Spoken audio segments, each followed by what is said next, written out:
안녕하세요. 제가 좀 감기가 걸려서 목소리가 좀 이상해요. 그래서 국티비 365 이금미의 인터뷰쇼.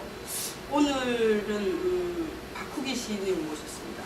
제가 좀 시인한테 좀 감정이 안 좋다고 지난번에 말씀드렸는데 오늘 또 이상하게 또 시인님 모셨네요. 제가 보니까 그 음유시인이라는 그걸 제가 한번 찾아봤는데 좀 비슷한 이미지여가지고 찾아봤더니 잘못? 음주시. 어쨌든 그 음유시인 그 뜻을 보니까 하여간 음악도 잘하고 뭐 시도 잘 쓰고 연주도 잘하고 이렇게 하면서 예전에 그러니까 13세기 14세기 때 팔자가 나오기 전에 이제 다니면서 이렇게 했던 분인데 그때 이후로는 없어졌지만 요즘도 어쨌든 다재다능하신 그런 분들한테 이제 음유시인이라는데 지금까지 제가 들었던 음유시인이라는 분들은 시는 안 쓰면서 뭐 그냥 노래 좀 하면 음유시인 막 그러는데 이번에는 시를 완전히 쓰시는 분이면서 다른 것도 잘하시는데 그것도 너무 잘하시는 박후기 시인님을 모셨습니다. 네, 안녕하세요. 사실은 제가 너무 팬이어가지고 이렇게 모신 거예요. 정말요? 네. 제가 이 책을 오늘 뭐 이제 이 책 때문에 했는데 이 책을 읽고 제가 시인들이면 너무 잘난 척을 했어요. 시인들이 싫어했는데 이 책을 읽고 충분히 잘난 척을 된다. 그래서 제가 너무 좋아하게 됐어요. 근데 여기서 이제 제가 박후기 시인을 한다 했더니 우리 여기 이제 그 스태프들이 리뷰팍이라는데 사실 리뷰팍이 아니죠. 리뷰 후기가 그 후기가 아니죠. 그렇죠. 리뷰라기 에필로그라고 다들 생각을 하세요. 그건 아니고요. 네. 뭐 그렇게 생각을 하셔도 돼요. 근데 한자 사전에 나와 있는 국어 사전에 당연히 나와 있는 후기 뒤후자의 기운 기자. 뒤후자의 기운 기자. 버티는 힘. 버티는 힘. 견디어 나감. 네. 그렇죠. 근데 이름이 이게 본명이 아니시잖아요. 뭐 요즘에 본명처럼 쓰니까요. 이거 혹시 뭐 호주 바꾸시진 않았나요? 바꿀 생각인데. 바꿀 생각이에요? 네, 아버님한테 좀 여쭤보고. 요즘 이름 좀 예쁜 사람들 있잖아요. 예. 거의 많이 바꿨어요. 제가 이제 그 천기를 한 누설하자면 제가 여기서 천기 누설한다면 벌벌 떠는 사람이 있을 텐데 그 사람 빼고 한 사람을 제가 이제 하면은 이름이 영숙이었어요. 영숙이었는데 다른 걸 바꿨어요. 그런데 다른 사람들이 그 다음에 그 이름을 안 불러주고 기자인데 구영숙 씨 옛날 이름 불러가지고 기자님이 구기자네. 그러니까 이제 원래는 김영숙인데 이거 이름을 영숙으로 바꾸고 지금 바꿨는데 놀린다고 구영숙 씨 옛날 영숙 씨. 옛날 영숙 씨. 근데 이제 이름 바꾸고 나서 좋은 일도 많았다고. 좋은 일이라기보다는 제가 이제 아시다시피 이제 글을 문학을 나름 뭐 전공한답시고 해서 대학에서 공부를 했는데 네. 소위 등단이라는 절차가 있잖아요. 네. 대한민국에서 글을 네. 쓰려면 그렇죠. 시, 소설, 뭐 신춘문예나 문예주로 등단을 해야 되는데 저는 마일리지가 많이 쌓였어요. 그러니까 소위 최종심 마일리지. 최종심. 그러니까 우린 문학 청년들 네. 그게 있잖아요. 그래서 막 신춘문예 투고하면 네. 뭐 가슴 졸이면 보면 뭐 누구누구의 작품 평에 이렇게 같이 나오는데 그런 게 좀 많았고 하여튼 30대 넘기면서부터 좀 조바심이 났어요. 예, 이거 지금 안 하면 글 못 쓰겠구나 하는 뭐 이제 아시겠지만 그래서 고민 끝에 이제 친구 녀석하고 같이 그 친구도 시 쓰는 친구인데 걔는 본명으로 해도 20대 초반에 등단했어요. 그래서 나는 이게 그래서 고민을 하다가 이제 밤에 술 마시고 야 안 되겠다 이거 문학을 하려면 좀 버티는 힘 견뎌야겠다. 네. 어차피 평생 끌고 갈 거라면 네. 그래 하자 그래서 나름대로 고민한 끝에 찾은 이름이 후기입니다. 그러고 나서 바로 등단하셨나요? 이름 바꾸자마자 바로 등단했어요. 오, 여기 혹시 지금 글 쓰려고 하는 분 많고 또 저기 한 사람 있어요. 지금 뭐 문학하시죠. 누구죠? 누구 따라간다고 지금? 작가 이름 말해주세요. 더글라스 케네디가 되겠다고 하는 저분 빨리 이름 바꾸세요. 그렇게 영어로 바꾸시겠네. 더글라스 조. 그래서 이제 그 생년월일은 제가 얘기 안 했지만 뭐 어차피 네이버에 나와 있는데 그럼 87학번이세요? 86학번입니다. 일찍 들어가셨네요. 아니요. 나이가 호적이 한 살. 네, 적게 돼 있어요. 그래서 아마 같은 동문이신 유군 시인이 매번 저한테 나이가 많다고 막 네. 따지는데 86학번이거든요. 86학번이요. 학번끼리도 하야죠. 그래서 서울예술대학을 나오셨군요. 네네. 아, 거기가 또 대단한 학교고. 당연히 놀기 좋아요. 네. 그리고 정말 그리고 졸업한 게 그럼 몇 년도고요? 군대 갔다 오신 게? 네, 졸업을 늦게 했죠. 90년도. 보통 보면은 그 서울예술대학에 군대를 많이 하니까 이게 진짜 2003년까지 안 했으면 좀 초조하시겠어요. 그렇죠. 워낙 그 학교는 문학적으로 뭐 아시겠지만 뭐 중대도 그렇지만 뭐 등단을 막 대학교 다닐 때도 하고 많이 해요. 그래서 문학을 한다고 했을 때 지금 생각하면 등단이 뭐 굳이 크게 배부른 소리라고 하시면 하겠지만 당연히 해야 돼요. 예, 근데 그 당시에는 막 많이 등단을 하고 그래서 그 시간이 갈수록 좀 초조하고 조바심도 생기고 뭐 이런 게 있습니다. 근데 제가 이거 보면서 우리가 제가 이제 중대 문창과 87학번인데 네네, 박민규가 87학번이에요. 예, 예. 근데 박민규가 2002년에 등단하고 2005년에 신동엽 문학상 받았는데 2003년에 하고 2006년에 오 신동엽 문학상 받으셨네요. 네네. 그래서 대단하십니다. 첫 번째 시집으로. 예, 그 첫 번째 시집이 이거죠. 종이는 나무의 유전자를 갖고 있다. 예 맞습니다. 너무 당연한 말이죠. 근데 사람들 잘 모르죠. 이 말을 네. 찾아내는 게 당연한 말이죠. 이제 의도했어요 저는. 네. 종이는 나무이죠. 당연히 종이가 나무로 만드는 거고 뭐 컬투가 다 그런 건데 당연한 거지. 글쟁이들은 이제 보면은 아 이것도 당연하다 하는데 오히려 그 당연함을 가지고 어떻게 좀 제목을 하고 첫 시집 자체가 그 제가 어떤 누구든지 첫 책을 내실 때는 개인사적인 것이 분명히 이제 어느 식으로 들어가요. 그래서 처음이고 어떤 식으로든 그동안의 나의 이야기를 좀 정리가 되는 뭐 그런 생각을 가지고 첫 시집에 보면 좀 박근기 시인의 얘기 많이 들었겠네요.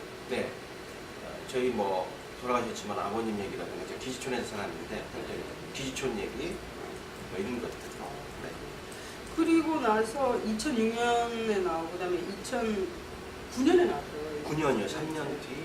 그리고 나서 시집은 아직 이제 준비 원고 다. 그래서 제가 이제 사실 그 이제 이번에 이 책 낸 네. 그 편집장 김지인 네네. 편집장한테 제가 전화를 하면서 미리 이제 사전 조사를 좀 하면서 박근기 시인의 시집이 두 권밖에 안 나왔는데 이래서 야단 시커매졌어요.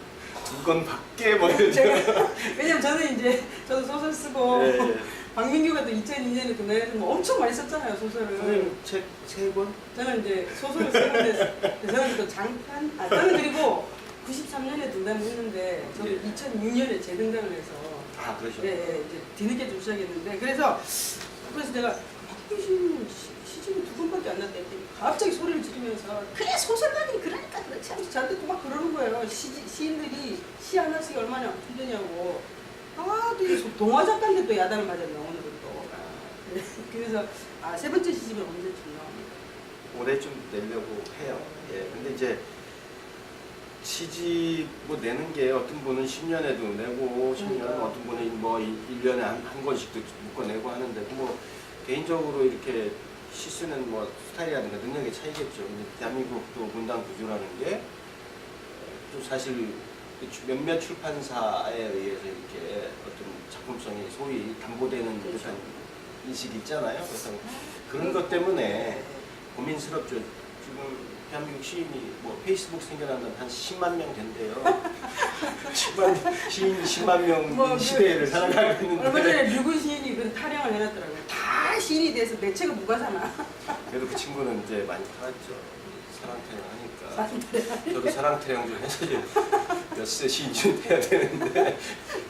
하여튼 그런 현실적인 문제도 있고 또 최근에는 또 이렇게 사진이나 산문 이런 거 하다 보니까 아무래도 시에 집중할 시간이 좀 적어지고요. 그래서 오늘은 이제 오늘 이제 책이 이제 나에게서 내리고 싶은 날 이제 그러니까 사진 산문집. 네네 사진. 요즘 뭐 포토 에세이. 그거랑 좀 다르죠.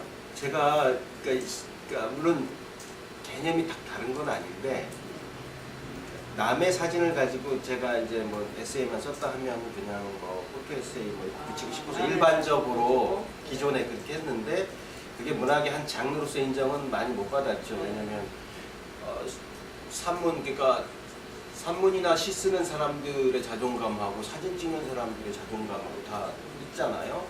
두 개를 붙여서 이제 사진 하는 사람이 사진을 놓고 글을 쓴다면 어느 정도 많이 일상적으로 있었으니까 이제 제가 이제 사진을 찍고 제 글을 붙이고 하는 거 뭔가 좀 포토 에세이보다는 우리 글을 그냥 사진 삼은지 근데 요즘 이제 그 붐이 일었어요. 포토 에세이라는 게.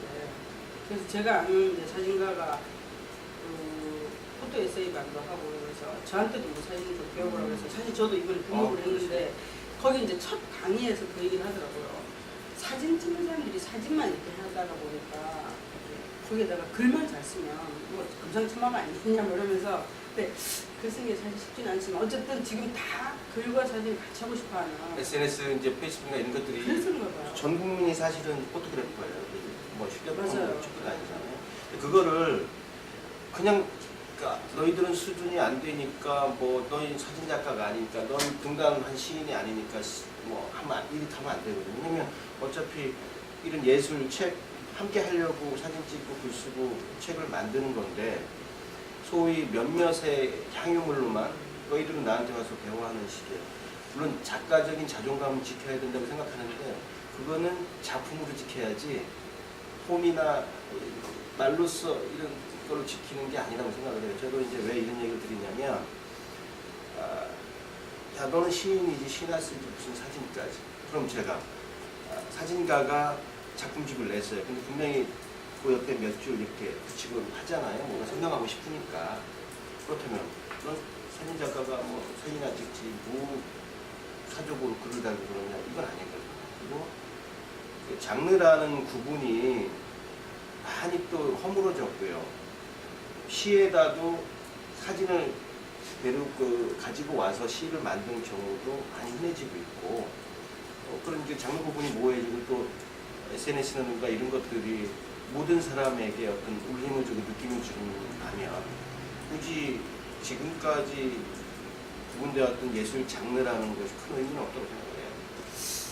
근데 이제 아까도 말씀하셨지만 그 우리 이제 등단제도도 있고 네네. 그렇다면은 많이 이제 일단 쓰는 사람들은 많고 사진도 같이 하는 사람 많고 그다음 또 책을 낼 수 있는 사람과 그냥 발표만 이제 진행하는 사람과 그 차이를 뭐 흔히 알지만 거기를 넘어서서 오고 싶어하는 분도 되게 많아요. 예. 그거를 그러면 이제 사진하고 지금 사실은 사진하고 글이 대세인데 글이 또 긴 글보다는 짧은 그렇죠. 글. 지금 보면 딱 지금 사람들이 지금 딱 내고 싶어하는 책이 이 책이에요.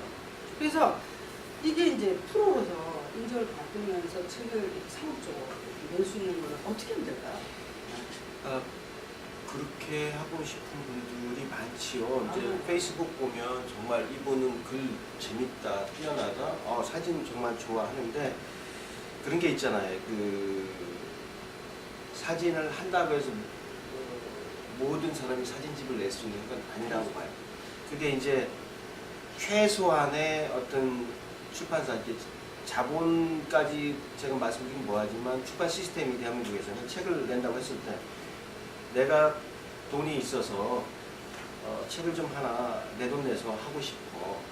자비 출판은 언제든지 가능해요. 그런 그렇죠. 출판사들은 또 언제든지 기다리고 있어요. 네. 그런데 다만 거기서 그렇지 않은 상황들, 자 이제 신춘문예나 문예를 통해서 등단했던 등단 제도 비슷하게 여기에서도 자정할 수 있는 그런 기능이 충분히 있다고 봐요.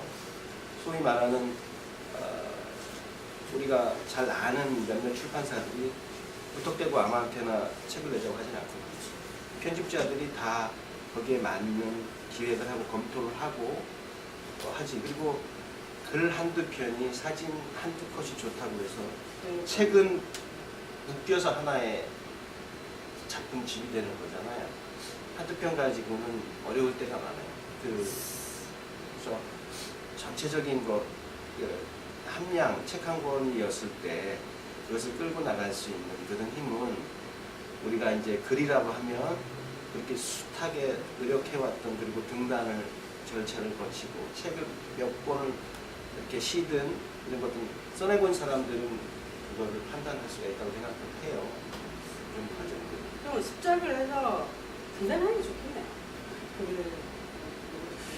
그렇죠. 이제 아니면 우리나라는 일상화되지 않았는데 외국 같은 경우는 등단제도가 우리처럼 없잖아요. 자기가 글 써서 출판사에 투과하면 돼요.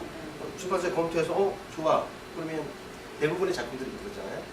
이제 우리나라 같은 경우는 중단 제도가 있기 때문에 그렇다고 해서 무시할 수가 없어요. 그리고 그건 저도 어느 정도 필요하다고 봐요. 그러니까 모든 사람들이 향유할 수 있는 건 물론 이제 SNS 때문에 가능해지곤 있지만 책이라는 것의 기능이나 그것의 어떤 역할들은 분명하다고 생각을 하거든요. 아무리 인터넷이 대세라고 하더라도 그리고 이제 종이책이 없어질 것이냐 말 것인가의 논의는 필요 없다고 보지만 전자책도 나오곤 하지만 이것이 한 권의 책으로서 어떤 형식으로 묶일 때 그런 상황에 대한 그 판단 기준 이런 것들은 계속 있을 거라고 봐요. 굳이 뭐 등단자 절차를 제가 말씀을 안 드려도 다 알고 계실 거예요. 어떤 대한민국에서 글을 쓰기 위해서는 어떻게 해야 된다는 거예요. 맞습니다. 이걸 많이 할 수밖에 없어요. 저는 이제 이 책을 읽고 근데 줄 긋고 싶다 이런 게 너무 많았었어요. 근데 일단은 나에게서 내리고 싶은 날 이제 이걸 한번 박시님께서 읽어주시면 좋을 것 같아요. 얼마나 주옥 같은 글인지. 이 표제 제목을 여기 따오게 네. 했죠. 예. 나에게서 내리고 싶은 날 내리자. 나는 너에게서 내리고 너는 나에게서 내리자. 갈아타봐야 어차피 겨울행 혼자 천천히 걷는 거야. 집으로부터 멀고 바다로부터 가까운 곳에 구멍 같은 술집 하나쯤 찾아 먼지나 은둔자처럼 조용히 깃들이고 싶을 때가 있는 거지. 기다려달라고? 당신 미쳤구나.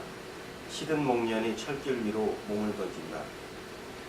무엇 하나 대답할 것 없는 가난한 시인인 나는 가난한 척도 못하고 하루에도 몇 번씩 파우스트의 저우 위에 올라가 얄팍한 영혼을 떼었다 붙이기를 반복하며 철길 위에 양심을 내던지는 것이다. 가끔 시에게서 내리고 싶은 날이 있다. 자리를 바꿀 때마다 바꿔 써야 하는 가면을 벗고 싶은 날이 있다. 살다가 하루쯤은 나에게서 내리고 싶은 그런 날이 있다. 살다가 하루쯤은 나에게서 내리고 싶은 매일 날이 내리고 싶은 매일 내리고 싶은 날. 아 그러세요? 난 내려서 예쁜 사람한테로 가고 싶다. 야, 근데 이거 하나 궁금했던 건 뭐냐면요. 이 시를 생각하고 사진 찍는 거냐 아니면 사진을 보고 시를 쓰는 건지 그게 참. 이 책을 묶을 때는요. 그 사진을 먼저 다 전체적으로 그런 건 아니지만 대부분은 사진이 먼저 있었고 그 사진을 가지고 제가 사진에 대한 물론 사진 찍을 때 메모는 해요. 아, 느낌이 오잖아요. 여러 컷 찍은 중에 이제 언제 어디서 찍었고 간단한 메모. 그때는 뭐 시간이 어떻게 됐고 느낌이 어떻고 그걸 그래서 이제 그때 아예 사진을 먼저 셀렉트하고 나서 네네. 제가 정말 여기 보면은 뭐 그런 게 있어요. 내 안 좋은 목소리를 하나 읽어주는 그런 게 있어요. 내가 올 때마다 내가 흔들린다. 내가 올 때마다 내가 흔들린다. 제일 마지막에 보면 이런 게 있어요. 바람 불 때마다 나무가 흔들린다. 내가 올 때마다 내가 흔들린다. 여기 솔직히 이 책 보고 살짝 뺏겨가지고 연예부터 쓴 사람이 있을 것 같아요. 아니 그런 목적으로 만든 게 네. 어떤 식으로 쓰이는데 네. 그리고 당신과 나는 어느 산에서 흘러내리는 모래 하나일 때 이런 말 어떻게 찾아냅니까? 여기 보면 그 같이 이게 산이에요. 이게 지리산 능선이고요. 지리산 능선, 네. 그러니까 제가 하는 일이 이제 산에 다니는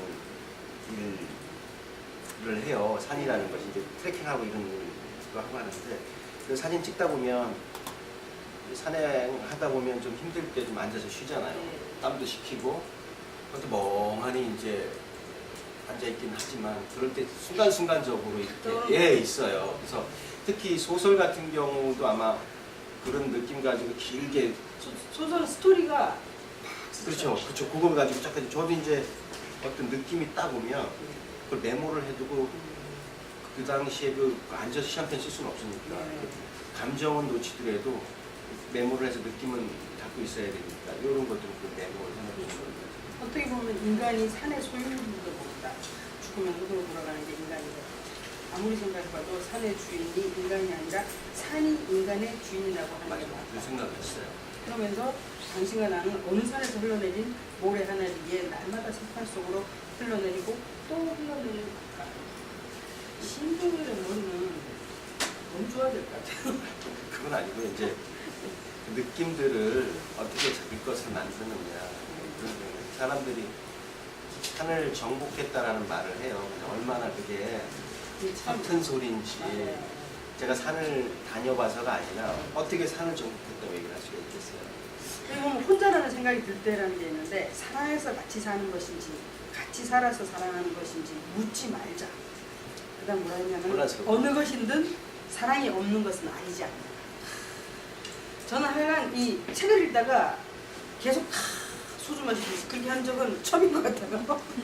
왜냐면 시인들이 보면은 너무 그냥 어떤 시인들은 너무 그냥 담백해서 두 번 씹을 필요가 없는 시들이 있어요. 그냥 밥을 먹었다 왔다 갔다 뭐 이런 시인들이 요즘 진짜 많아요. 의도적으로 또 그렇게 한다고 하는데 근데 이제 그런 어떻게 보면 뭐 그냥 여기저기 써놓은 것 같은 그런 게 있고 또 어떤 시인들은 너무 어려워가지고 도대체 뭔 말인지 모르겠다. 제가 어렵게 쓰는 시인한테 누구랑 얘기를 물어봤어요. 너는 그거 왜 그렇게 쓰냐? 뭐 어떻게 무슨 뜻인지 알고 자기도 모르는데 자기는 모르면서 그냥 나와버렸어. 어떻게 쓰기로 했겠지만 그래서 제가 근데 이 박시인은 딱 보면은 읽으면 가슴이 확 일단 저릿해요. 저릿하면서 그 다음에 이걸 막 다시 베끼고 싶은 그런 마음들이 많은 그런 시들이 되게 많아요. 그래서 이거를 저는 이제 포토 에세이 하는 분도 그렇고 이렇게 한 번씩 한 분도 여기는 또 사랑한다면 체온을 나누고 가질 것 이건 뭐 사랑한다면 체온을 나누고 가질 것저 뜨겁게 타오르는 낙엽선들처럼 이 사진 때문에 그렇게 얘기한 거예요. 그렇죠. 네. 이걸 보면서 뜨겁죠. 그래서 저도 이제 요즘 사진을 조금 하신다고 찍는데 그랬죠. 그래서 이제 찍으면서 이제 박시인의 이거를 제가 이제 좀 체화해가지고 저도 좀 쓰려고 해요. 사진 소설집 사진 소설집 아주 좋고 네. 소설 같아요. 그래야 되겠다. 아주 장르는 괜찮죠. 이렇게 물론 이제 기존 소설에 사진을 도입한 것들이 좀 많이 있어요. 나왔었죠. 있었는데 소설가가 이제 아직 시인이 자기 사진 가지고 남의 사진이 아니라 소설가가 자기 사진 가지고 거의 없어요. 그리고 이거는 진짜 가슴이 진짜 저릿저릿한 이거 물집 같은 당신 제일 마지막 줄 한번 읽어주세요. 사랑할 때마다 접질린 마음 하나 슬며시 엎혀오더니 이별할 때마다 가슴에 물집 하나 아프게 잡혔다. 이어서 막 해줘야 되는 거 아니야? 그래서 어쨌든 이 박시인의 그 글을 읽으면 무슨 생각이 드냐면 글을 함부로 쓰지 말아야 되겠다. 한 줄 한 줄 굉장히 신중하게 쓰고 아름답게 쓰고 그래야 되겠다. 그런 생각이 들고 또 하나는 우리말이 이렇게 아름답구나. 새삼 요즘. 왜냐면 제가 이제 소설가이기 이전에 제가 기자예요. 그래서 저는 이제 라이트한 글을 많이 쓰거든요. 정보를 주는. 예. 그러다 보니까 우리 수식을 거의 하면 안 돼요. 안 되죠. 네. 그래서 너무 그런 글을 많이 쓰다 보니까 제 등단 작하고 나중에 쓰는 책하고 사람들이 보면서 많이 문장이 많이 달라졌죠. 제가 중대 문창과적 문장을 갖고 있었는데 지금은 잡지죠? 문장으로 많이 바뀌었어요. 그래서 대중적이긴 한데 근데 이제 박시인의 이 글을 보면서 제가 좀 옛날로 돌아가는 느낌이 있어요. 그 무덤을 우리들이 만약에 무덤을 본다 이랬을 때 무덤을 보면 무슨 시를 저기 이제 그 앞으로 소설가를 지향하시는 분 만약에 이제 이 무덤을 많이 봤다. 그러면 한 줄로 표현한다. 뭘 하고 싶어요? 빨리 한번 말해보세요. 무덤. 폄하. 아니 그러니까 길게 좀 얘기를 해요. 길게. 원장님 나도 저 평화로운 곳에 뭐 함께하겠지. 오 약간 조금 그래도 박시인님하고 조금 어차피 비슷한 말이에요. 여기는 뭐라고 하냐 무덤들인데 다정이란 저렇듯 곁을 주는 일이다. 곁틀이라고 해야 되겠네. 곁을 주는 일이다. 존재의 부재 당신. 그러니까 무덤들이 옆에 있으니까 이게 능산리 고분이에요. 공주에 이제 갔는데 뭐 저도 용인 사는데 용인에는 또 공동묘지가 그렇게 많아요. 그 뭐 생거진천 사후용인이라고 해서 그 용인이 땀 지세가 좋습니다. 사후용 그 예전부터 생전엔 뭐라고요? 진천, 진천에 생거 살고? 진천에 살고 용인에서 진짜로 그래서 살기 좋대요? 그러니까 그렇게 예전 어른들이 그래서 지금 웬만한 정치인들 구멍비어서 다 용인으로 요즘 이장이 갔어요. 그래요? 그래서 그거 보시면 무덤들 보면 늘 그런 생각이 들어요. 아까 말씀하신 대로 오. 좀 평화 뭐 이런 것도 좀 들긴 하는데 좀 되게 다정해 보이고 죽어서도 이렇게 더글라스 쪽 가능성이 있습니다. 그리고 서로 부대끼면서 서로 의지하면서 살아가는 것이 갈대와 인간의 생존 법칙이래요. 그래서 하여튼 뭐 아직도 이 책이 없는 분, 그러면서 글을 쓰시겠다는 분 반성하시고 이제 필독하시고, 제가 마지막으로 하나 더 읽어달라고 말하고 싶은 건 이거예요. 한번 읽어주세요.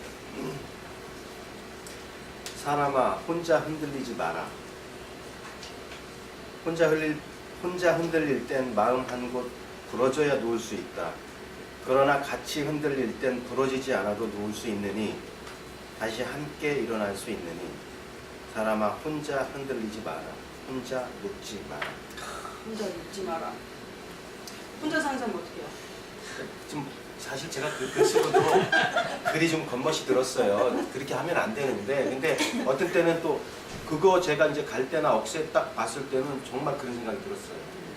진짜 이거 정말 멋있어요. 너무 좀 이쁜 글을 쓰려고 한 느낌 들어서 저도 그 한편으로는 좀 그런데, 아니 그 느낌은 그때 당시에 그랬어요. 저도 그래서 요즘 이제 이쁜 글을 쓰려고 좀 애를 많이 쓰거든요. 아, 소설은 이제 좀 약간 중간중간에 좀 넣어도 되거든요. 소설은 지금 스피드가 나가야 되니까. 근데 그렇죠. 이제는 저도 이쁜 글을 많이 넣기로 결심했어요. 이 책을 보고. 사진도 이렇게. 근데 이게 이렇게 글 쓰는 거는 결국은 뭐 이렇게 원래 이렇게 소질이 있으셨고, 그다음에 학교도 거기 나오시고 계속 이렇게 다듬으시나요? 하나를 이렇게 막 이제 그 탈구할 때까지. 네네. 이제 그렇지, 어떤 분은 그냥 한번 앉아서 쫙 뭐 일주일이지 뭐 쭉 쓰신다는 분도 계신데, 저는 늘 쓰고 다듬고 메모를 하고 그것을 하나 이렇게 얼개를 가지고 만들어서 다듬는 편이에요. 그리고 버릇 중에 하나가 쓴 글을 읽어요, 제가 아, 소리내서. 본인. 네, 그래서 분명히 어딘가에는 어색하거나 조사 하나에도 좀 이렇게 걸리는 부분이 있으면 그 고민을 하죠. 그럼 좀 열심히 쓰고 싶은 사람들도 그렇게 해보면 될까요? 따라해보면? 제가 알기로는 타고난 분들도 분명히 계시겠지만 아무리 타고난 분이라도 그런 작업이 필요하다고 생각을 해요.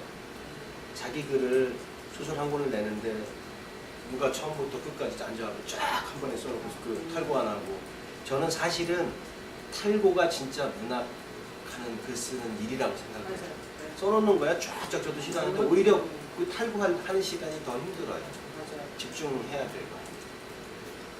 그거를 이 산문 할 때도 사실 어떤 분은 시 같다고는 하시는데 시를 쓴 건 아니고요. 다만 이제 근데 시 같은 게 좀 많이. 예.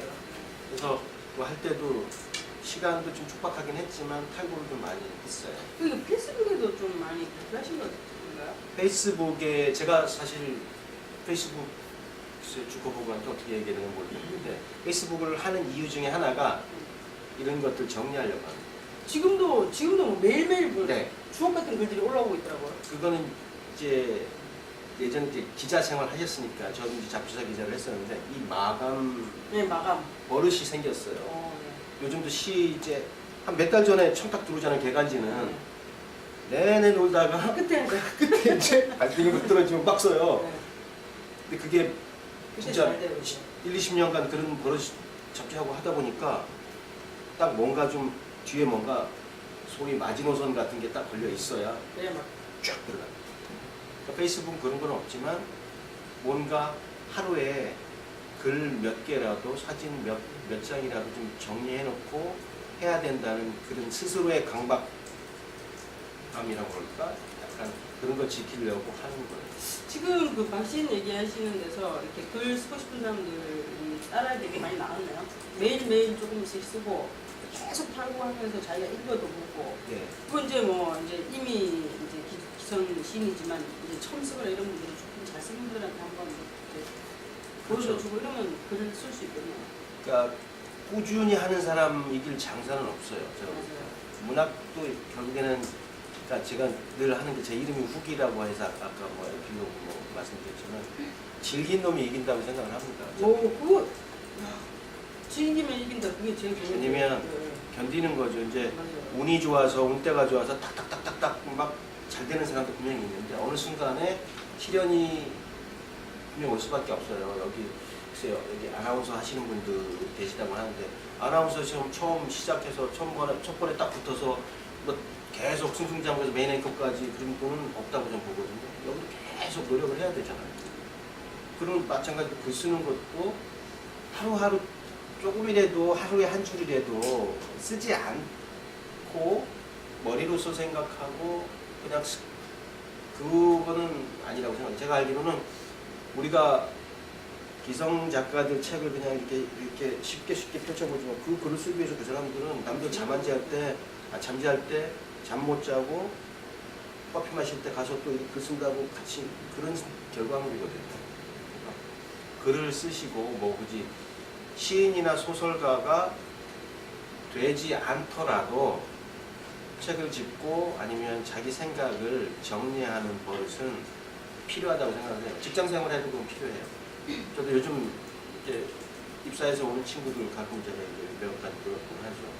그러니까 워낙 휴대폰이 좋아졌으니까 모든 걸 이걸로 다 해결하려고. 이거 다 뭐. 네, 뭐 찾는 거부터 맞아. 지식 뭐 찾고 하다못해 그런 거 다 하는데 저는 가끔 애들한테 얘기해요. 수첩 하나 좀 준비하자고. 휴대폰이 아무리 이용하더라도 이거 하고 이거는 단순하게 그냥 손가락으로 가는 탄력으로 가는 거예요. 어떨 때 수첩에 글 쓰면 그래도 잠깐 생각과 있는 것들이 같이 가잖아요. 약간은 저도 이거 페이스북을 하지만 아날로그적인 노력들은 좀 필요하다고 봐요. 그게 제가 이거 보니까 이런 그림을 또 그리셨는데 네네. 이거는 그려가지고 찍은 거예요. 네. 그러니까 이거를 컴퓨터로 그리신 게 아니고. 아니요. 제가 요거 예. 요즘은 컴퓨터로 그림 그리잖아요. 네. 근데 이걸 그려서 사진을 찍어서 올리신 거네요. 네. 그림 언제부터 그리신 거예요? 저는 그림을 잘 하진 못하는데 제가 늘 이 뼈대만 남은 그 소위 뭐 졸라맨하고 좀 비슷하게 그 뼈대만 남은 이런 그림은 아주 고등학교 때부터 이제 혼자 이렇게 그렸었어요. 근데 자주 잘 하진 못해요. 특색이 있어요.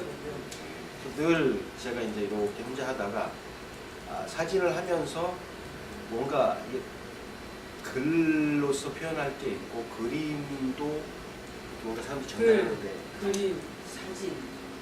그럼 이제 앞으로 그림도 이제 앞으로 하시겠네요. 보니까 글도 이제 다 옆에다 써놓고 이러셔서 그래서 보니까 이제 제가 많이 좀 봤는데 옆에다 짬짬하게 다 시처럼 짧게 써놓는데 앞으로 이런 책도 좀 나올 수도 있겠네요. 네네. 이것도 사실은 물론 이제 모든 게 제가 생각한 대로 된 건 아니겠지만 뭔가 사람들한테 물론 소설은 소설이 가지고 있는 기능이 있고 이런 그림이나 짤막한 글들이 또 사람들에게 뭔가 느낌을 던져준다면 여기 그림 사랑은 너 죽고 나 죽는 게 아니다. 아니야. 근데 요즘 사랑 그러면 잘못된 사랑들은 헤어진 다음에 찾아가서 테러를 가하는 경우가 많잖아요. 그게 사랑인가? 잘못된 사랑이죠. 사랑하면은 그러면 안 되는 건데 소유의 개념을 자꾸 생각을 하고 그래서 그러면 안 된다는 메시지를 전달하고 싶었는데 그럼 시도 그런 얘기 쓰면 좀 길어질 것 같고. 그러니까 요 그림으로 제가 이게 지금 여기 이게 무슨 그림인 거 잘 안 보이시죠? 이게 보는 사람들이 무슨 그림일까 되게 궁금할 것 같아요. 보면은 이렇게 들어간 이게 사실은 저도 이제 이 그림 보고 놀랐는데 이게 박종철 사건 그거를 회상하시면서 그린 그림이고요. 그때 박종철 물고문을 했잖아요. 네. 그러니까 뭐 변호인 최근에 뭐 그도 있지만 사실은 제가 이 시는 첫 시집에 그리고 박종철에 관한 시는 오래전에 썼던 거예요. 스파클 생수라고 이렇게 생수통 크다란 있잖아 플럭플럭한 물 내려가는 거. 거기서 아이디어를 얻어서 그게 내려가거든요. 물 하면 꿀럭꿀럭하고 내려가잖아요. 그래서 첫 시집에 실었던 겁니다. 스파클 생수 부제국 박종철이라고 해서 물고문하는 걸 형상화한 거예요. 그러니까 얼마나 그 고문당할 때 힘들었겠어요. 진짜 이게 이렇게 생수 그거 너무. 근데 뭐 물고문 당할 때 뭐 그 친구가 민주주의 만세라고 물고문 당했어요. 안 그랬어요. 엄마 그러고 아마 죽었을 거란 말이에요. 그 생각에서. 그러니까 상당히 우리가 과거에 어떤 민주화된 이런 상황들을 그냥 자꾸 도식화해서 이승법으로 뭐 좌우 논리로만 가는 게 그 사람이거든요. 아무리 우리가 물론 민주적인 분이지만 그분도 누군가의 아들이고 누군가의 진짜 피 같은 혈육 자식인데 이렇게 생으로 죽어갈 때는 얼마나. 근데 정말 좋은 것 같아요. 이거를 막 뭐 말로 막 하는 것보다 이렇게 딱 그림으로 해가지고 생수병이 딱 있어서 이렇게 하니까 그래서 앞으로 이 그림축도 한번 기대를 해봐야겠네요. 지금 사실은 이거 몇 개 했는데 뭐 반응이 아니, 좋아서 괜찮죠? 출판사에서 뭐 이렇게 얘기가 있어요. 이거 지금 최근에 많이 하시던데 보시고 싶은 분은 페이스북에 박규민 씨의 페이스북 혹시 뭐 친구 너무 많아서 안 받아주나요 요즘? 아니요, 저 친구 많이 없어요. 2천 몇 명밖에 없어요. 원래 5천 명이 한계라는데 저는 최근에 와서 조금 늘었는데 2,900명인가. 2,900명 갖고 조금밖에 없다면 저 원래 얼마 기죽죠. 전까지는 1,000명이었어요. 근데 1,000몇 명인데 네. 이번에 책 나오면서 늘려야 된다고 그래갖고. 근데 막 받아준 거예요 다. 받아주고 저도 신청한 거죠. 네. 뭐 제가 뭐라고 뭐 일방적으로 받아주긴 하겠어요. 그래서 이제 글을 쓰시는 분들은 필연적으로 어떤 그 자기 이렇게 살아온 얘기들이 다 들어갈 수밖에 없는데 여기에도 많이 있고 그날 제가 그날 네. 이제 갔을 때 뭐죠 그날 그 콘서트 이제 생나서 콘서트 보고 뭐 했을 때 뒤에 이렇게 사진 나오는 분이 형님이신데 저 형님이 돌아가셨어요.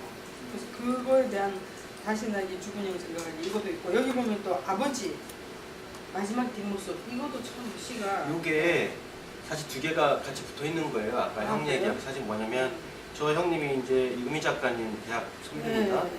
네, 우리 1학년 때 돌아가셨어요. 네, 선배고 중대문작과 다니는 이제 그때는 한참 세상이 한참 오금 때고 하니까 거의 막 공부를 못하고 맨날 대모하러 다닐 때잖아요. 근데 이제 28에 일찍 뭐 문학을 하다가 요거 시집 하나 이제 뒤늦게 내긴 했는데 문학을 하고 열심히 살다가 먼저 갔고. 박형민 씨. 그리고 아버지 뒷모습 뭐 이렇게 했지만 이제 이 아버지 돌아가실 때 마지막 아버지도 저 기억 남는 게 이제 저희 형님 장례식 때 아버지의 모습 울음을 꾹꾹꾹 참으셨는데 마지막에 우시더라고요. 남자분이신데 어떤 그런 게 있는지 몰라도 요거는 미군 부대에 다니셨는데 미군 부대에서 사고로 돌아가셨거든요. 또 그래서 그런 것들 그러니까 보면 제가 뭐 제 슬픔을 뭘 팔고 싶어서 뭐 글로 뭐 이렇게 써대고 하는 건 아닌데 저절로 그게 네, 그냥 나오죠. 누군가 다 이제 누구나 비극적인 상황들은 있을 거예요 어느 순간에. 근데 저는 좀 예민한 시기에 어렸을 때 이런 상황들을 좀 많이 겪었어요. 20대 초반 그때. 근데 이 사진이 정말 이 사진 찍으실 때 여기 이거 모르는 사람이 이제 가는 거 딱 찍으신 거예요. 산에서 지리산에서. 산에서. 네. 네. 근데 그 사진을 딱 보고 그런 걸 한 거예요. 마당을 가로질러 신장로 꽃으로 사라졌던 아버지는 그날 일터에서 사고로 돌아가셨고 두 번 다시 집으로 돌아오지 못했다. 저 가을 속으로 사라지는 누군가의 뒷모습은 누군가의 기억 속에 남아있게 될 당신의 마지막 뒷모습이다. 그러니까 제가 저절로 자꾸 크게 예, 나오네. 자꾸 이제 이런 얘기해서 마음이 돌아가실 때 출근하시는 모습 보고 저는 그날 가서 또 술을 마시느냐고 술 때문에 이제 뒤늦게 이제 오곤 했는데 그런 것들 이제 나중에 보니까 그게 마지막이었던 거예요. 난 그 당시에는 그게 마지막이라고 생각이 들겠어요. 또 내일 오시면 출근하시겠거니. 사실 우리도 마찬가지예요.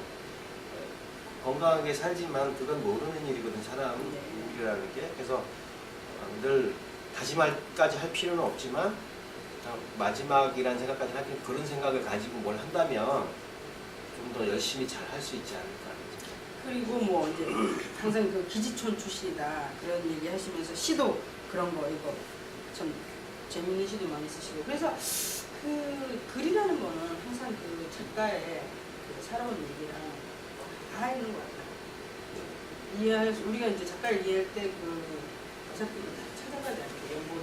그렇죠. 근데 이제 저는 당연히 영향이 있고요. 근데 자기가 살아온 자기 사적인 얘기를 문학 작품에서 안 하는 사람도 있지만 이렇게 궁극적으로 이렇게 살펴보면 어딘가에는 다 있어요. 예, 저도 이렇게 생각을 하고. 소설은 또 특히 더 예. 그렇죠. 또 그런 생각. 근데 제 정서적인 부분에 있어서 많이 이제 지금까지도 영향을 사실 미치고 있는 어렸을 때 어떤 그런 것들, 기지촌 생활 그리고 아버님이나 형님의 갑작스러운 죽음 이런 것들과 집안 사적인 문제들 사실 우리 청소년기 20대 대학 고무렵까지의 어떤 상황들이 되게 많이 이후를 이렇게 작업을 하잖아요. 근데 저는 다행인 게 그런 정서들이 문학을 하는 데 있어서는 그 뭐라 그럴까 도움이라고 하긴 뭐하지만 많이 저 글 쓰는데 많이 어떤 식으로든 이렇게 작용을 했어요. 다 그런 것 같아요. 작가들 보면 전부 다 그 자기 그게 정감, 감정 속에 다 남아 있는 거여서. 근데 또 어떻게 그렇게 사진은 이제 보니까 여기에서 이제 저는 여기서 써놓으신 분들 중에서 최민식 작가랑 최초가 네. 돌아가시지만 네, 그리고 정범태 저분 사진도 좋아해요. 사진에서 제 이제 17세 제 소설이 좀 옛날 얘기니까 월간 조선에서 한번 정복된 씨 사진을 넣으면서 제 소설을 해서 너무 좋았어요. 그래서 사진을 지금 계속 찍으시는데 지금 거기서 가서 찍고 이걸 사진 기자 하시면서 이제 처음에 사진 기자 아니었는데 예. 사진 기자 돼서 나중에 하셨는데 네. 사진 특별히 배우신 건 아닌가요? 특별히 안 배웠어요. 사진 찍을 때 어떤 걸 중점으로 둬야 돼요? 그러니까 저는 일종의 지금 말씀드리자면 진화 조금 그렇지만 시도 끊임없는 뭐 소설도 그렇지만 사진도 끊임없이 많이 찍는 사람 물론 타고나서 감이 있는 사람이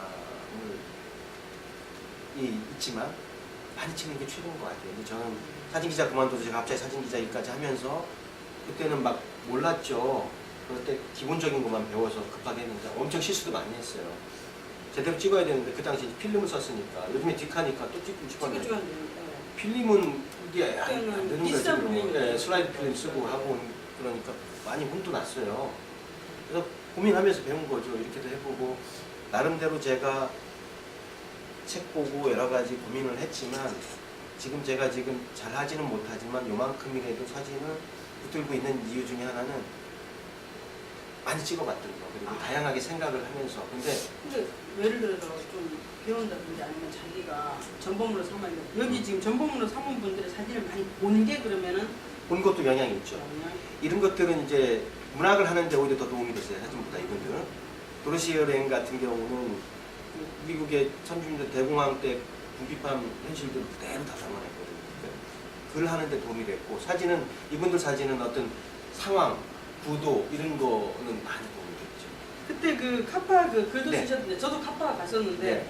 카파 사진 보고 그 마지막 사진 막 거기 가면서 사람 자기 그래서 죽었잖아요. 그런 네. 거 보는데 가슴이 진짜 보는데 가슴 저릿저릿하더라고요. 그러니까 이분은 이제 완전 그래도 이제 저널리즘 측면에서는 이제 그런 분이긴 하지만 어쨌든 사진을 위해서 자기 소신 사진 때문에 죽었잖아요. 근데 물론 이렇게 목숨을 바쳐가면서 사진을 하셨던 분들 앞에서 제가 사진을 뭐 이렇게 한다고 하면 좀 그렇지만 아니요 그분들도 아마 누구든지 다 사진을 가깝게 놓고 접하길 바랄 거예요. 저도 그렇게 생각을 합니다. 그래서 몇몇의 소위 이름난 몇몇의 어떤 사진 소유물이 아닌 요즘에 누구나 다 카메라 다 있고 휴대폰도 있고 그렇다면 어떻게 드러내는가에 대한 문제죠. 그럼 이거를 갖고 하여간 많이 보고 많이 찍어보는 거네요. 네. 그래서 만약에 자기가 의도한 바가 있는데 찍어보다 보면 이건 아닌데 자꾸 찍게 되고 그런 게 있어요. 이제 누가 했는지 이제 생각이 안 나는데 흔들린 사진, 초점 안 맞은 한 장의 사진은 시력이 없는 거지만 10장의 흔들린 사진은 그게 시력이 된다. 그러니까 우리가 난 너무 못 찍고 왜 이렇게 나는 초점 없이 흔들리기만 하지? 물론 그런 이유가 있겠죠. 뭐 셔터스코프라든가 노출이라든가 전문적으로 들어가면 그렇게 되는데 그거 말고 그러면 흔들리는 사진만 한 10장, 100장 찍어보시면 그게 자기의 어떤 것을 표현해주는 뭐가 될 수가 있어요. 그러니까 사진도 이제는 글도 많이 쓰고 사진도 많이 찍고 그렇게 하면서 요즘 이제 글 사진을 같이 하는 게 전부 이렇게 모든 사람들이 원하는 거니까 많이 읽고 많이 쓰고 다만 많이 읽고 많이 찍되 그 모든 많은 사진과 글이 다 작품되는 건 아니에요. 그걸 작품으로 만들 수 있는 거고 그걸 자기가 또 선택할 수 있는 그렇죠. 힘 이런 것들을 길러야 돼요. 길러야죠. 남의 걸 좀 보고 많이 찍으면서 사실은 시는 어떻게 많이 쓰느냐 길게 쓰느냐의 문제는 아니라 어떻게 다 지원해내느냐. 저도 이제 시를 해놓고 제일 중점적으로 하는 게 이제 지원해내는 거. 쓸데없는 관념들 그러니까 지우는 작업이 사실 더 중요하고 사진도 많이 찍지만 사진 버리는 것, 그 버릴 줄 아는 분. 맞아요. 저도 지난번에 이제 낸 소설이 900명인데 처음에 1200명이었어요. 근데 거기서 좀 줄여달라고 하니까 저는 막 이 주옥 같은 글을 그렇죠. 그랬는데 보니까 정말 지울 게 많아요. 네. 오히려 사실은 요즘엔 과잉이잖아요. 정보의 과잉. 시인 10만 명의 소설가도 저희가 뭐 이렇게 자칭자칭해서 몇만 명씩 될 것 같아요. 너무 과잉해서 흘러 넘치는데 솔직히 넘치는 것에 비해서 우리 눈에 띄는 것은 그렇게 많지는 않아요. 다 비슷하고 거의 일상적인 것이지만 그 안에서 자기만의 독특한 뭐를 보여주는 사진. 대부분 뭐 음식 사진. 물론 그것이 잘 찍은 음식 사진 뭔가 전해질 수도 있어요. 그렇지만 물론 그냥 사진의 일상의 기록으로서의 의미를 둔다면 상관없지만 뭔가 사진과 문학 아니면 그런 예술적인 뭔가 좀 하고 싶다면 고민을 좀 해야 될 것 같아요. 쉽게 저도 시 쓴다는 친구들한테 가끔 이제 강의할 때 얘기를 하는 게 사물을 바라보는 거예요. 저도 사진을 했을 때 똑같은 거를 어떤 시각으로 어떤 마음으로 바라보느냐가 전혀 다르거든요. 그러니까 우리가 주목하면 대부분 여기만 생각하는데 모든 사람들이 똑같아요. 근데 여기도 주목이 될 수 있죠. 근데 글 쓰는 사람은 이쪽을 보면서 주목을 얘기해야 돼요. 그러면서 궁극적으로는 이 주목을 연상하게끔 해야죠. 전체를. 네, 그래야 일반인들이 다 느낌, 울림을 같이 가져갈 수 있어요. 제가 처음에 이제 음유시인이라고 했는데 제가 그때 가서 깜짝 놀랐어요. 노래를 어떻게 이렇게 잘하세요? 노래는 또 다 요즘에 노래 다 잘하죠. 잘해요. 근데 또 기타까지 잘 치면서. 기사 치진 않고요. 제가 그래서 그 오늘 좀 그걸 갖고 오셨으면 좋겠다는데 안 갖고 오신 거예요. 그래서 제가 어쩔 수 없이 여기 있는 걸 제가 틀어서라도 시끄러운 이렇게 잘해요.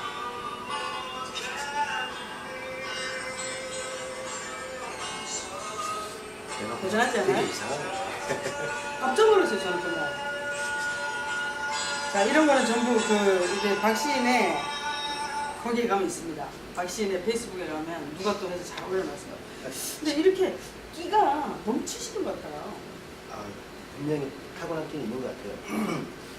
아버님 이제 시골에 사셨지만 예전에 노래가 하고 싶으셔서 그 도미 청포도 사랑을 부르는 도미 씨하고 6개월 잠깐 가출왔다고 오셨던 적이 아버님이요? 네. 그리고 집안 자체가 다 이렇게 형님도 시인이시고. 네네. 아들이 넷인데 네. 셋의 전공이 그냥 창작이에요. 그러니까 저는 막내인데 어렸을 때부터 이제 어쩔 수 자연스럽게 그러니까 제가 한글을 초등학교 들어가서 깨쳤는데 안 가르쳐주니까 그냥 학교 가서 깨치잖아요. 제일 먼저 좀 외운 시가 강은교 선생님 이제 풀립이라는 시예요. 마루에 걸려 있었는데 그러니까 그럼 맨날 왔다 갔다 하면서 이게 아주 뒷날 부는 바람을 나는 알고 있어요. 방에 박수근의 새들은 그러니까 형님들 때문에 이제 자연스럽게 시 쓸 줄 몰랐죠. 예전에 지난번에 강은교 선생님한테 이 말씀을 드렸더니 되게 좋아하시더라고요. 그러니까 그런 걸 계속 보면서 말도 그런 식으로 하고 이러다 보니까 글도 잘 쓰게 되나 봐요. 느낌들인 것 같아요. 이제 집안의 어떤 분위기 그런 거고 굳이 저도 시를 써야겠다는 생각은 안 했는데 문학을 막연하게나 뭐 할 것 같다라는 생각을 했어요. 참 잘 됐네요. 그래서 이제 우리가 이제 마감을 또 해야 될 시간이 다 왔는데 지금은 이제 그러면 이번에 보니까 해외 가서 사진을 많이 찍으셨더라고요.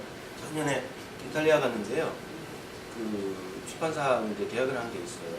이탈리아 가면서 돌로미티라는 지역, 이태리 알프스 쪽.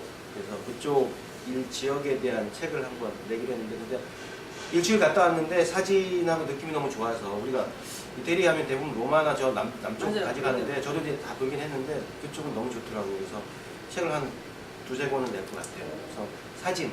그럼 이제 이번에 시집도 나오고 이태리 사진집도 나오고 네. 원래 다 나옵니까? 네, 그렇게 될 것 같아서 지금 하고 있는데 그래서 제 생각대로는 안 되겠지만 어쨌든 하고 있으니까 뭐 시간 조정이 돼서 아마 조만간에 작가님들 그리고 그 보니까 이거 저기 딱 그 시인들은 뭐 가족 이렇게 나오는 거 되게 싫어하는데 이게 뭐 벌써 이게 다 나와 있더라고요. 저도 딸바보. 딸바보는 아닌데 제 개인 사적인 사진은 거의 없어요. 예, 이거 하나 예, 있더라고요. 하나 이건 이제 어느 신문에 제가 연재할 때 쭉 쓰다가 사진 늦게 없어서 그냥 하나 올렸어요. 이거. 근데 제가 왜 이 사진을 냈냐면 지금 이제 또 어디 직장에도 다니시잖아요.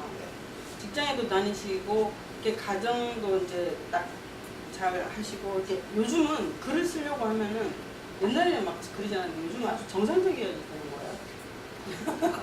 그게 좀 되게 이상한 말. 겉으로 보기에 되게 정상적으로 보이겠죠. 근데 글쎄 정상 비정상보다도 저는 제가 만약에 직장 생활을 하지 않고서도 가족 건사를 하면서 문학을 할 수 있었다면 아마 직장 생활 안 했을 거예요. 그리고 사실은 그런 먹고 사는 문제로부터 자유로서 시 한 편에 10만 원, 5만 원 그나마 안 주는 데도 많고 뭐 안 주는 데는 작품은 안 주지만 쌀 한 포대 보내주는 데도 있고 고맙죠. 그렇지만 예. 대한민국 사실 시인이란 현실이 옛날하고 크게 달라진 건 없어요. 모든 사람이 선망의 대상으로 시인 하는데 그 정도의 각오 정도로 하셔야 될 것 같아요. 이제 글을 쓰려면 이제 마지막으로 이제 글을 쓰려고 하는 사람들한테 그 말씀이나요? 그냥 각오해라. 물론 시인은 가난해야 된다는 거 그건 맞지는 않아요. 시인도 돈 벌 수도 있고 뭐 다양하게 가능성 다 열어놓고 건데 굳이 시인이기 때문에 가난을 하려는 소리는 아니에요. 그리고 또 옛날에 이제 시간이 이제 거의 끝나는데 예전에는 시만 쓰면 막 시만 고고하게 쓰고 사진 안 하고 막 이랬었는데 이제는 이게 또 많이 달라졌죠. 아니 그렇게 할 수 있으면 그렇게 해도 좋죠. 근데 저는 어떤 게 정답이란 거는 없고요. 저는 이미지적인 것 함께 늘 작업을 하고 싶었어요. 아마 다음 요번 시즌 말고 다음 네 번째 시즌 정도에는 시 대신 아마 사진이 더 많이 들어갈 수도 있어요.